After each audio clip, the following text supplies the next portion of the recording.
attention in your notes. I shall be reading. Keep matching through and look forward for the explanations. Forms of marriage. The ancient Hindu law recognized three forms of Shastric marriages as regular and valid. These were Brahma, the bride given as gift by her father. Second, Gandharv, mutual agreement of bride and bridegroom. And Asur, bride virtually sold by the father. So students, the three kinds of marriage that have been mentioned here, do not worry about the coexistence and the time period of their origin. All right, it might be from a lot, since we have known Hindu religion as one of the oldest religions. This also might be the case where they might have been practiced in a very long time, or they must have originated like say around 200 years ago. So let's not go into that aspect. We'll just learn about the three kinds of marriages. The first one is Brahma marriage. The bride is given as a gift to the groom by the father, generally known as arranged marriage, that is mostly followed in India. The act called marriage, which is performed according to the Shastric rites and ceremony or customary ceremonies are prevalent in the community. So Brahma marriage is nothing new. You people know it's the name of what we call an arranged marriage, right? The respectful father finds a respectful son-in-law for his daughter to get married to, and with all due respect and love and care, he gives his daughter to the bride, to the groom, right? And this is called Brahma marriage. This is what we usually call arranged marriage. The second is Gandharva marriage. I would say this is the opposite of arranged marriage. This is the kind of marriage where the consent and the beginning of the relationship is from the bride's and the groom's end. The involvement of either of the parties, fathers or mothers, is not there. Both the boy and the girl, or the man and the woman, they initiate their relationship, and hence this forms or is included under Gandharva marriage. Let's read. There is the mutual consent of the bride and groom and is generally known as love marriage, the exact opposite of arranged marriage. These marriages are prevalent in the present modern world, where the bride and groom select each other and perform marriage according to Shastriya rites and ceremony. Very simple. Third, Asur marriage. Now this is one that you must not have heard of. Let's see what it is. Asur marriage is aggressive and forced marriage where the bride is sold by the father. It is still prevalent and performed very commonly even by high-class Hindus. The current Hindu Marriage Act doesn't define, describe or acknowledge these forms of marriage. So in the present world, people are not obsessed with only these forms of marriages. People are more aware of their choices, and instead of accepting their father's choice, they want to select their partner on their own. Any doubt till here? I'm hoping nothing as such. Okay. Let's look on to the ceremonial aspect. So students, the ceremonial aspects that have been mentioned here is nothing but basically, in simple language, the ceremonies involved while executing a perfect Hindu marriage. All right. It's basically the ceremonies involved while executing the marriage. Let's see. Marriage in the Hindu religion is a sacred tie performed by certain ceremonies and rites which are necessary for a valid marriage. There are three important stages wherein certain ceremonies are to be performed. All right. First is Sagai. I don't have to inform or instruct to you all what is meant by Sagai. Sagai is an exact Hindi word for the word engagement, right? The ceremony which takes place before marriage. It is the confirmation of the marital bond that the man and the woman are going to take up in a few coming months or weeks, right? So Sagai is moreover engagement, exchange of rings or exchange of conformity for the relationship, which will be taken forward by the man and the woman as bride and groom. So there is nothing hard and fast about Sagai that we'll have to read. So Sagai you people can read on your own. All right. Next up is Kanyadan. Kanyadan is a word that you must have heard in Hindu marriage ceremonies. It's a very common word, Kanyadan, but still I'll read for the ones who don't know the meaning of that. The word Kanyadan consists of two words, Kanya, which is a maiden girl, and Dan, which means donation. Right, students? It is the donation of a girl. It is an age-old tradition where the bride's father presents his daughter to the groom, giving him responsibility for her future well-being. It is an emotional and sentimental laden ritual which recognizes the sacrifice a father makes in order to ensure his daughter's happiness.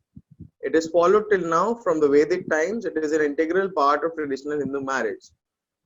Any doubt in Kanyadan and Sagai? The other students, Bhumi, Tushar, Samriddhi, Kritika, all clear till here? Do I have to repeat anything? Rayan, Piyush, Himanshi, Fatima, Karthike, Avishi, Rochak. Any doubt? All right, no doubt. Okay. So let's move on to the last ceremonial aspect. This is a new word, or if you know this word, do let me know. This word is called Saptapadi, right? Let's see what this word means. Saptapadi is a very important and integral component of a typical Hindu marriage. It is an activity which is undertaken by the bride and groom in front of the fire god, where couples go around the sacred fire 7 times while reciting certain vows. This movement is also known as Fera. So, Sat Fera, do you remember anything from that? So, that is basically Saptapadi. Sapt means 7, and it is very well correlated to Sat Fere around the holy fire. All right. Any doubt till here, students? No? All right. The next topic is Section 7 of the Hindu Marriage Act 1955 states the solemnization of the Hindu marriage. A Hindu marriage may be performed by all the ceremonies and rituals of both the party or either anyone. So the Hindu marriage ceremonies can either be performed by agreement to both the parties or in either one ways. All right. Okay. It is concerned with Saptapadi, which means that taking 7 rounds around the fire with their partner after its completion, marriage becomes complete. Hence, after Saptapadi, the solemnization of marriage or a Hindu marriage is done. Okay. So, you people must have attended your uncles, your brothers, your cousins' wedding or your, their marriage ceremonies, and you must have seen that Sat Fere is the last ritual that takes place, and after once the Sat Fere and the vows are done, taken, the bride and the groom are declared as husband and wife, because that is the last ritual or the ceremony that they are supposed to follow. Okay. Now let's see one important topic which says age qualification under Hindu Marriage Act. Section 5, subclause 3 of the Hindu Marriage Act states that the bridegroom has completed the age of 21 and the bride has completed the age of 18 years at the time of marriage. If the person has not attained any of these ages in the marriage will be void and it has no legal status. Can anybody care to repeat what I just said about the age factor? Lotus, how about you? Yes, sir. Yes. So what did I just say Yes, about sir. the age So any person or qualification? a girl, yes, sir. So the bride and bridegroom should have, the girl should attain a age of 18 years and the boy should attain the age of 21. Then only the marriage can be done. Without the age of below the age, it can be illegal. So until and unless we have reached the age of 18 in case of girls and the age of 21 in case of boys, if there is any marriage that has happened, it will become void and it will have zero legal status. All right, students, understood? Any doubt till here? All of these topics were very common heard topics. We just learned about a couple of definitions for that.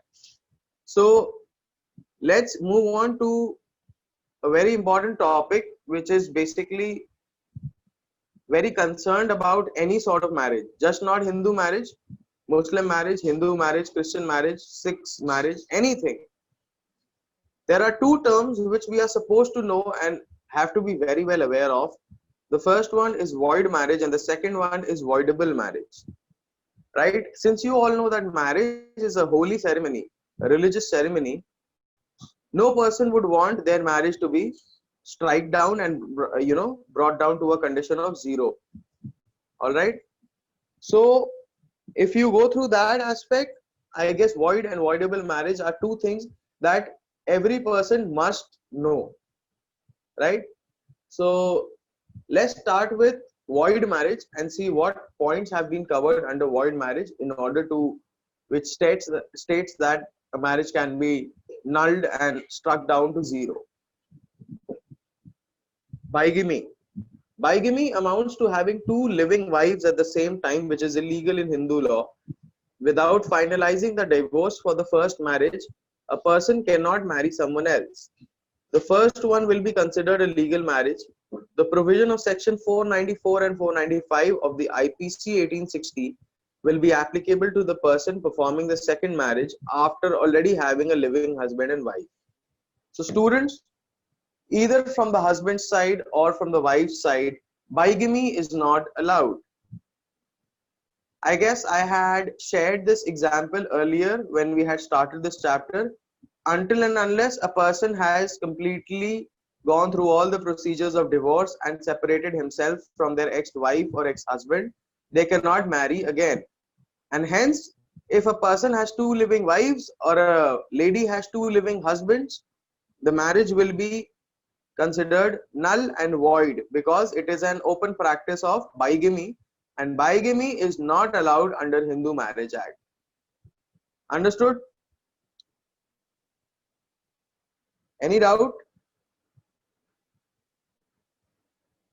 All right. Next topic is Sapinda relationship. Let's read what is Sapinda relationship. I might ask you all about Sapinda relationship again. So kindly pay attention. All prohibited relationships are Sapinda, but all Sapinda relationships are not prohibited relationships. So students, the first line of this paragraph is more of a figurative speech, and you have to keep in mind because it also delivers a kind of logic behind Hindu marriages, right?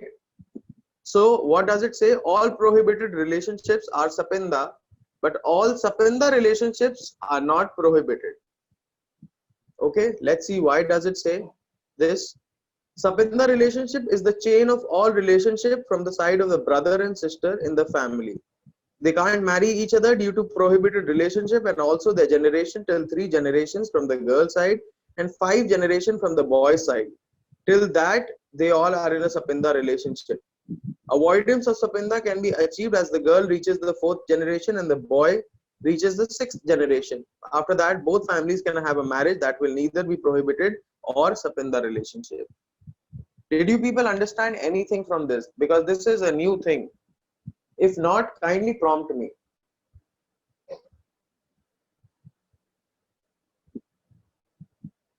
Karthike, what is a Sapinda relationship?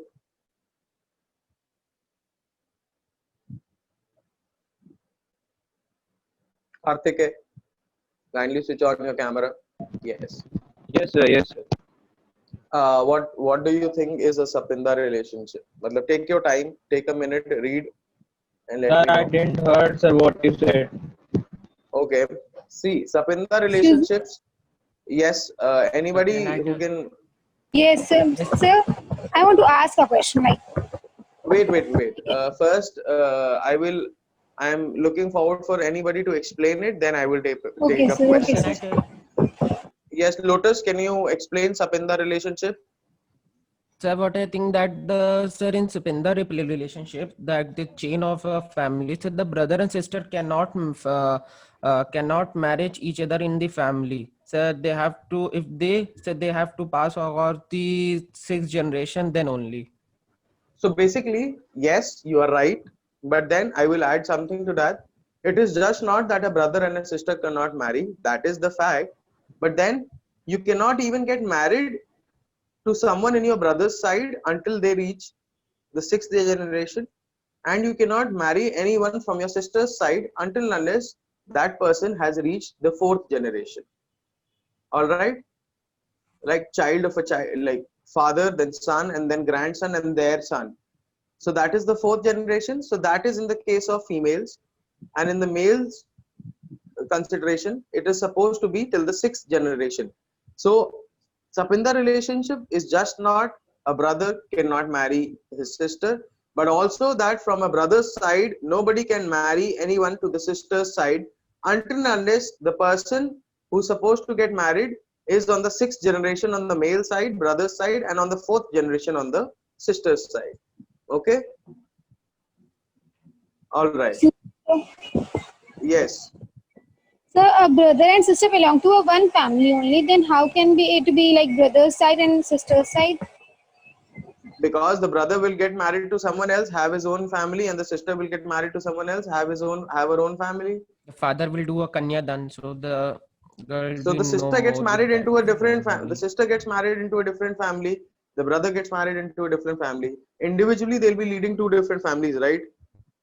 But then So a those two brother's individual but families cannot marry each other. Like, those two individuals family cannot marry. For example, a brother's child cannot marry a sister's child until and unless that brother's child is of the sixth generation and that sister's child is of the fourth generation.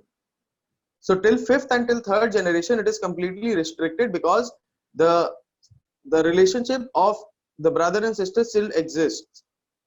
After the sixth and fourth generation, Sapinda relationship ends there, and then the consummation of the marriage can happen. All right. Sir, I have to ask. Yes. Sir, but many people still marry, so the marriage will be considered as void. Void. Yes.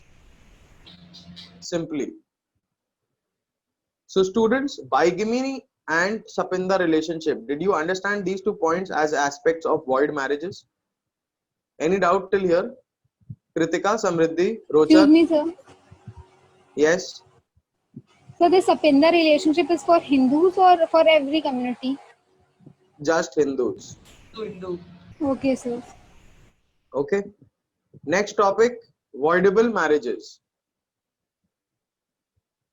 Any marriage solemnized before or after the commencement of this will be voidable on the following grounds. Now students, please pay very strong attention here. Number one, no sexual intercourse has been done after the marriage due to impotence of the husband. Right? This is a medical condition where a man or a woman, either of them has lost the ability to reproduce. It is a biological defect in the body that comes up due to bad health or some sort of genetic disease. So if there is no consummation and there is no bearing of child due to the impotence of husband, the marriage will be voidable. Second, marriage is in the contravention of section 5 of this act, which states that the bride shall attain the age of 18. Second is the age factor, students. As Lotus said, if the girl child is under 18 and the boy is under 21, the marriage will be, and even if they get married, the marriage will be voidable. Voidable means void all over. Okay. Third point, there shall be consent of the bride. Right, students? If the bride's consent is not present, it is supposed to be a voidable marriage. When the man gets another woman pregnant other than his wife, this is also an obvious statement. The person is supposed to get married, he doesn't have any physical relationships with her, but some other lady, then this marriage will also become voidable marriage. All right. Last, the wife has filed a request for annulling the marriage. Annulling means cancelling the marriage. That makes it a voidable marriage. So these are 5 important points that are supposed to be taken up for the grounds of voidable marriage. Any doubts in these 5 points, students? Yes, sir, can I ask? Yes. Sir, like the age factor is there at 21 for the boy and 18 for the girl. What if a couple marries at the age of 18 and registered their marriage in the court at the age of 21? See, firstly, the age is different for both the genders, right? So you are saying, what if the boy and the girl both are 18 at the same time? Yes, sir. Yes, sir. See, even if the boy and the girl are 18 at the same time, their marriage is voidable. Firstly, because it is not registered under the court of law. You said they will get it registered once they turn 21, right? So till the Yes, sir. time they don't get it registered, it's already unregistered and null and void. They just have promised themselves in a very promising manner that I will be your husband, you shall be my wife. But then we get registered later on because they also know that the age factor is stopping them from getting married on a registered basis. Okay. So it's also, if they present themselves as husband and wife on a government paper, it will be a avoidable marriage because both of them are under 18, So especially the why? boy. In the government paper, they will be void, and in the religious sense, the marriage will still be considered as It will valid. be considered, but the family also cannot. But the family will not be able to take them as married couple or husband and wife because any day, whenever the court comes up with a question as to what your son or who your son is married to, they will not be able to answer because their son is already 21, under 21, and he's not supposed to get married under 21. So nobody can wholeheartedly accept avoidable marriage. So why Small the homework. only? One moment, Lotus. One moment. A small Yes. homework for you people. After these 5 points of avoidable marriage, there are 3 points also given. 4 points: consummation and consent as reason for nullity of marriage. I want you all to go through this on your own so that we can have a discussion about it tomorrow. Is that okay? Homework for today, people. Consummation and consent as reasons. Point A, B, C, and D. We are keeping this as homework. It's given right above concept of divorce. All right, students. Yes, Lotus. You had a question? Yes, sir. So why Yes. why sir 18 years You'll have to repeat sir, yourself. Your to a voice is girl? cracking very much. So why? You'll have to repeat yourself. Yes, sir. Yes, sir. Sir. Yes, sir. Sir, I'm saying that sir, why the 18-year only the age is being given to a girl to do a marriage, not sir 20. So like for men, sir, it is 21, and sir for women, sir, it's 18. I don't know. See, as per law, they have kept a small age difference. That's it. I haven't come across any other ground which states that why a girl is Sir, under 18. I have answered.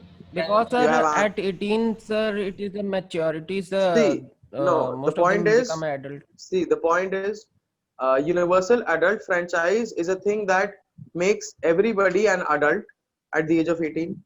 You have your voting rights, you have your driving license rights.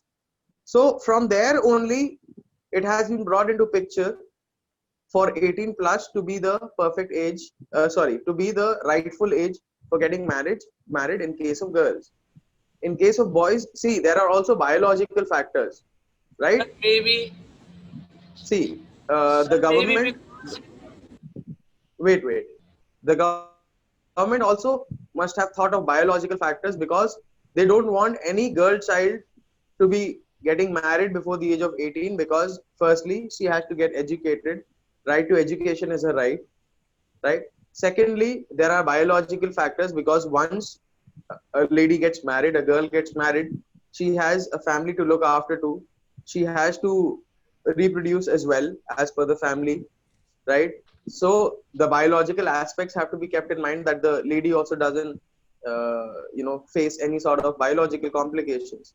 So age factor plays an important role there. And as per males, 21 is given as the age of becoming an ideal husband because, or a rightful groom. They cannot get married before 21 because it's also a fact as to how a man can handle his family. That can also be a reason. A person who's just 18 or 19 will not be able to handle and make up his own family, right? Having a wife, having a kid, that will be also a troublesome thing to do in one's life. So that is why there are so many factors that the constitution and the lawmakers must have kept in their mind. I'm just naming a few. right? So behind every law making procedure, there is a lot and a lot of Yes, thinking, sir. students. Why do people sign treaties and sit down in conferences for 3 days, 5 days, only for this? Like for building, for framing up 4 to 5 laws, there has to be a conference of 500 to 1,000 people to 5,000 people for 3 days. So it is a tedious task. So behind every legal question as to why, there has to be a lot many reasons, right, students?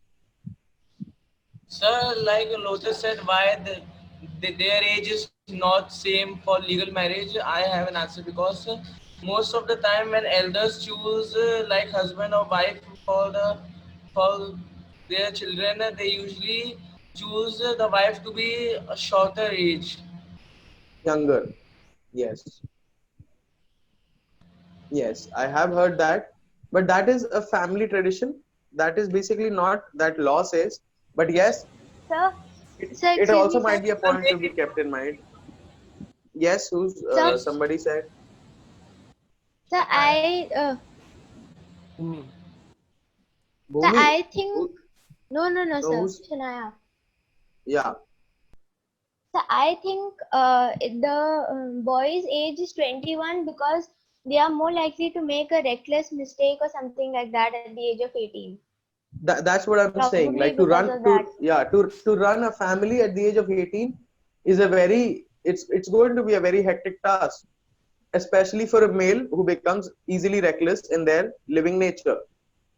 So So rather basically than that means girl is enough responsible at the age of 18 and boys are that that not enough that responsible has too. been given as a statement by the lawmakers, Yes, sir. that because it is also a fact of responsibility, but then the load of responsibility becomes more on the male person, said by the law framers, because at the age of 18 or 19, running a family, running a whole business, and running everything around themselves is a tedious job. So for that, if a male person reaches the age of 21, 22, 23, 23, he has seen the world even a little more as compared to an 18-year-old, right? And hence that helps him to run a successful family. See, according to Hindu Marriage Act, Hindu law, what is the prima facie motto here? To have a successful, to run a happy Hindu family or a family, right? So for that, all aspects will be taken into consideration, which leads to a happy married family or a happy family overall. Understood? yes, sir. Any doubt till here? No? So let's move on to the concept of divorce. In ancient times, the concept of divorce was not known to anyone. They considered marriage as a sacred concept. According to Manu, Manu is basically manuscripts. You can go through that. Manu Smriti is one of the oldest written Smritis in the world. So from there also we have information, right? According to Manusmritis, the husband and the wife cannot be separated from each other. Their marital tie cannot be broken. Later, the concept of divorce came in the picture and established as custom to put a marriage to an end. Hence, divorce was also not known to man and woman from a long time, but to us, it has been introduced long and long ago. So, divorce has been there for a very, very long time. The provision related to concept of divorce was introduced by the Hindu Marriage Act of 1955. The Hindu Marriage Act defines divorce as dissolution of the marriage. Dissolution means end of marriage, ending the marriage. Okay, so there is no hardened. Yes, even after calling it a sacred concept, the marriage as a sacred concept, there is also a procedure where you can dissolve the marriage, which is called divorce. For the interest of society, the marriage or the marital relationship needs to be surrounded by every safeguard for the cause specified by law. Divorce is permitted only for a grave reason other than otherwise given other alternative. In Hindu Marriage Act, there are some provisions given regarding a valid divorce. That is, when the spouse, like either the husband or a wife, can get divorce or appeal for dissolution of marriage in the court of law. For the interest of society, the marriage or the marital relationship needs to be surrounded by every safeguard and divorce is permanent, and there has been given alternatives. So all right, so as you all can see that divorce is something that was introduced a very long time ago, but got its prevalence a little later, right? People in the beginning just knew that marriage is one of the most sacred concepts. We cannot let go of it, like right? Like a husband and a wife, when they tie their knots, marital knots, nobody can untie them, and they can never ever be separated. But then certain clauses, certain issues, certain ideologies, certain logics started coming up as to the separation of a man and a woman. Like how and why a man and a woman can be separated even after getting married.